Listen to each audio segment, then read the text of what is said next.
మనతో పాటు శివ గారు ఉన్నారు. నిన్న శత శంకరావము అది పిల్లలందరూ పార్టిసిపేట్ చేస్తారు. అసలు శత శంకరావం అంటే ఏంటి, అసలు పద్ధతులు ఎలా వాడారు, ఒక్క దగ్గరికి ఎట్లా చేర్చారు 2000 పిల్లల్ని అని అడిగి తెలుసుకున్నాను. నమస్కారం అండి, అందరికీ నమస్కారం. ఈ శతక శంకరావం కార్యక్రమం యొక్క సన్నాహాలు ఒక సంవత్సరం క్రితంగా మొదలుపెట్టాము. ఇందులో 18 పద్యాలు ఉన్నాయి. 9 సుమతి శతకం, 9 వేమన శతక పద్యాలు.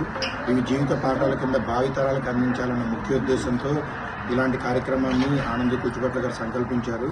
వీళ్ళందరినీ 2000 మందిని అందరి దగ్గరికి వెళ్ళి మేమందరిని రిక్వెస్ట్ చేస్తే అందరూ 2000 మంది ఒక 2 నెలల్లోనే రిజిస్టర్ చేసుకున్నారు.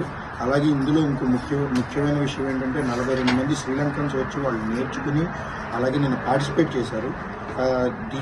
ఈ కార్యక్రమంలో నాతో పాటు నా సహచరులు చాలామంది అలాగే సిలికానంద కుటుంబ సభ్యులు హెల్ప్ చేశారు. అందులో ముఖ్యంగా శర్మ ఏడుగు గారు, దాత్రి గారు, లక్ష్మీపట్ట గారు, అవని దైత గారు, శ్రీదేవి అల్లం గారు, అవనిజ గారు, రామా తుబాటి గారు, యోగి గారు నాకు సహాయకం అందించారండి.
మనరాదు కొంచెముండు కళ్ళకు కాదు కొంచెమందు కొంచెమయ్యుండగా విశ్వదాభిరామ వినురవేనా 1 2 3 4 ఏరు గురుగు చేరి వృక్షంబు తెరచును చీడ పురుగు చేరి చెట్టు తెరచు. Okay, and so you know, the certificate says the largest simultaneous poetry recital was achieved